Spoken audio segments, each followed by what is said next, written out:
السلام علیکم، آپ میرا یوٹیوب چینل منصب علی دیکھ رہے ہیں۔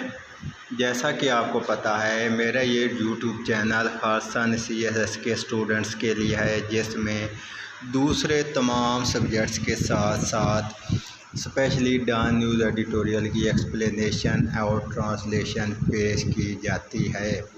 ہمارا آج کا ڈان نیوز ایڈیٹوریل ہے کورٹنگ انسٹیبلٹی اینڈ سو اٹ بیگن، اور یہ اس طرح شروع ہوتا ہے: another unwanted chapter in the sordid saga of present day Pakistani politics. Pakistan کی ڈرٹی پولیٹکس میں ایک اور ناپسندیدہ چیپٹر کا اضافہ with yet another dispute failing to reach a resolution with the political domain۔ ایک اور مسئلہ سیاست کے پولیٹیکل ڈومین میں ایک اور مسئلہ جو کہ حل نہیں ہوا۔ The ball is once again in the August court۔ تو جو بال ہے وہ اس وقت پھر کورٹ کے عدالت میں ہے کہ سیاستدان اور کتنے ہی زیادہ پولیٹیکل مسائل جو ہیں وہ حل نہ کر سکے، ان کی طرح یہ ایک اور ہے جو وہ حل نہیں ہو سکا، ان سے ریزولوشن نہیں اس کی کر سکے۔ تو وہ جو بال ہے نا وہ عدالت کے پاس ہے، عدالت کو انہوں نے فیصلہ کرنے کے لیے اختیار دیا ہے۔ Once again the country's political leadership has gone running to tug on the judges۔ ایک دفعہ پھر پاکستان کی پولیٹیکل لیڈرشپ ججز کے پاس دوڑی گئی ہے۔ robes to ask for an intervention in the political squabbles they remain unable to solve on their own۔ تو ان کے لیے انہیں پولیٹیکلی انٹرونشن کرنے کے لیے کہا ہے کہ ہمارے مسئلے کا حل نکالنے جو کہ ہم نہیں نکال سکے۔ At stake is the rulership of countries most popular province. ملک کے سب سے بڑے صوبے میں حکمرانی کا مسئلہ ہے۔ The crown jewel of Pakistan electorate. Pakistan کے الیکٹوریٹ کے ماتھے کا تاج ہے۔ Also at stake is countries economic stability. اور پاکستان کے اکنامک اسٹیبلٹی کی جو ہے نا ایک طرح سے سمجھ لیں اکنامک اسٹیبلٹی اسی کی بنیاد پر ہے کہ سب سے بڑے صوبے کا حکمرانی کا مسئلہ ہے جو سیاستدان خود حل نہیں کر سکے۔ تو انہوں نے عدالت کا دروازہ کھٹکھٹایا ہے کہ ہمارے اس مسئلے کو حل کریں۔ Policy makers at the centre remain on tight rope. جو پالیسی میکر سینٹر میں ہیں، مطلب جو فیڈرل گورنمنٹ ہے، وہ ابھی بھی اس ہوپ میں، اس امید پہ ہے، hoping fervently that the IMF will disregard the fresh fire burning in Pakistan front yard and lend us our much needed dollar before the entire house goes up in flame۔ تو ابھی بھی وہ اس امید پہ ہیں کہ ملک میں جو آگ لگی ہوئی ہے، ملک کے جو معاشی اور سیاسی حالات اتنے خراب ہیں، اس کے باوجود IMF ہمیں ڈالر کی شکل میں قرضہ دے گا۔ Hamza Shahbaz is once again trustee chief minister till Monday تک دوبارہ ٹرسٹی چیف منسٹر بن گیا ہے۔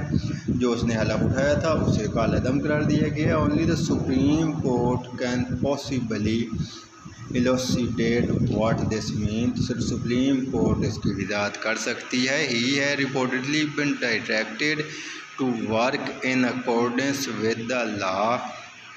اسے ڈائریکٹ کیا گیا ہے کہ لا کے مطابق کرنا ہے، اور بس بہت تھوڑی پاور ہے، یہ نہیں کہ اپنی مرضی سے سارا کچھ کرتا رہنا ہے۔ And constitution and desist from using his power as chief minister for personal benefit. تو جو ضرورت کے کام ہیں بہت زیادہ وہ کرنے ہیں اور اپنے پرسنل بینیفٹس حاصل نہیں کرنے لگ جانا۔ All appointments he makes must be merit based. ہر تمام اپوائنٹمنٹس میرٹ بیس ہوں، بلکہ جسٹس اعجاز الحسن نے کہا تھا کہ ہم اس کو دیکھنے کے لیے بیٹھے ہیں کہ یہ کیا فیصلے کرتا ہے۔ And any appointment he make otherwise is to be struck down. تو کوئی بھی اپوائنٹمنٹ سیاسی طور پہ یا کوئی ایسی ہوگی وہ کسی طرح نہیں ماننے جائے گی۔ Any normal country those would be basic object. تو کسی بھی نارمل کنٹری میں یہ تو بیسک بات ہے، لیکن پاکستان میں تو پھر اپنے پولیٹیکل فوائد حاصل کرتے ہیں۔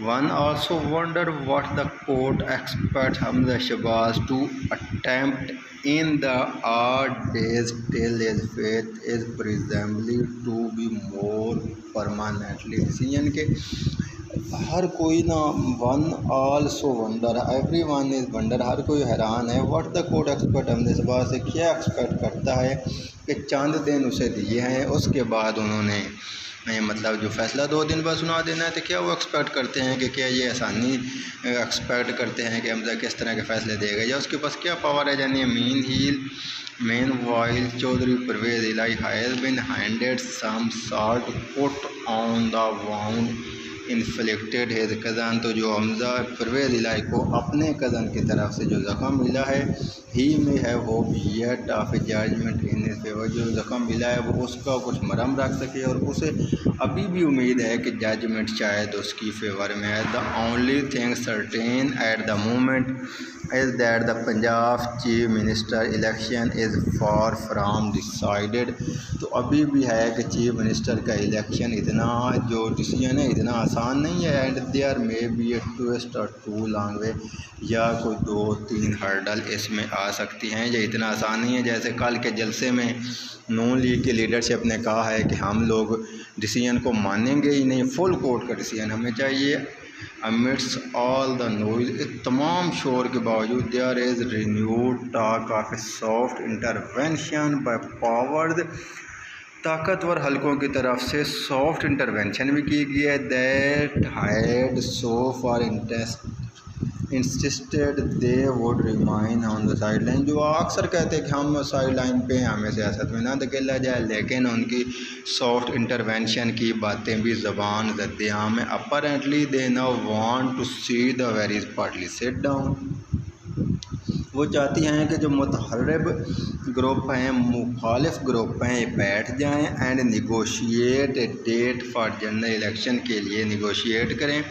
There is fresh possibility of poll as early as October، تو کل سے یہ بات ہو رہی ہے کہ شاید اکتوبر میں الیکشن ہو جائیں، ساری پارٹیز اس پہ مان رہی ہیں۔ It would seem that they have once again decided that the politicians can't be left to themselves، تو جو سیاستدان ہیں وہ ایک دوسرے کو چھوڑنے والے نہیں ہیں۔ However it is unlikely that the ruling coalition جو ہے and especially Pakistan Muslim League Noon will be see to eye with them، تو ان پہ نظریں جمائے ہوئے ہیں، ان کی آنکھوں میں آنکھیں ڈالے ہوئے، not when they are deep in the messy but necessary effort to correct the economic course۔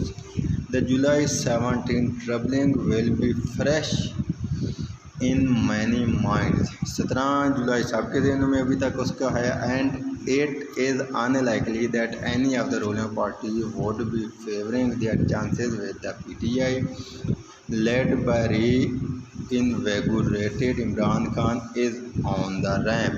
17 جولائی والا بھی شاہرخ کے پاس ہے اور عمران خان کا بھی وہ دیکھ رہے ہیں کہ سڑکوں پہ ساری عمران خان کی پارٹی ہے، سارا وہ جو احتجاج کی سیاست اپنائے ہوئے ہیں۔ It remained to be seen therefore, وہ یہ ہم دیکھیں گے therefore if the soft intervention will harden, اگر سافٹ انٹرونشن سخت ہوتی جاتی ہے، زیادہ ہوتی جاتی ہے، زیادہ وہ اپنا ایک طرح سے انٹروین کرنا شروع کرتے ہیں into a sterner one and what the reaction to that will be, تو اس کا ریئیکشن کیا ہوگا۔ All sign point to further worsening of political climate in the week ahead, تو تمام سائن، تمام باتیں اس بات کی نشاندہی کرتی ہیں کہ جو اگلا ہفتہ ہے وہ پولیٹیکلی اور زیادہ ورسن ہوگا، اور زیادہ خرابت کی طرف جا رہا ہے۔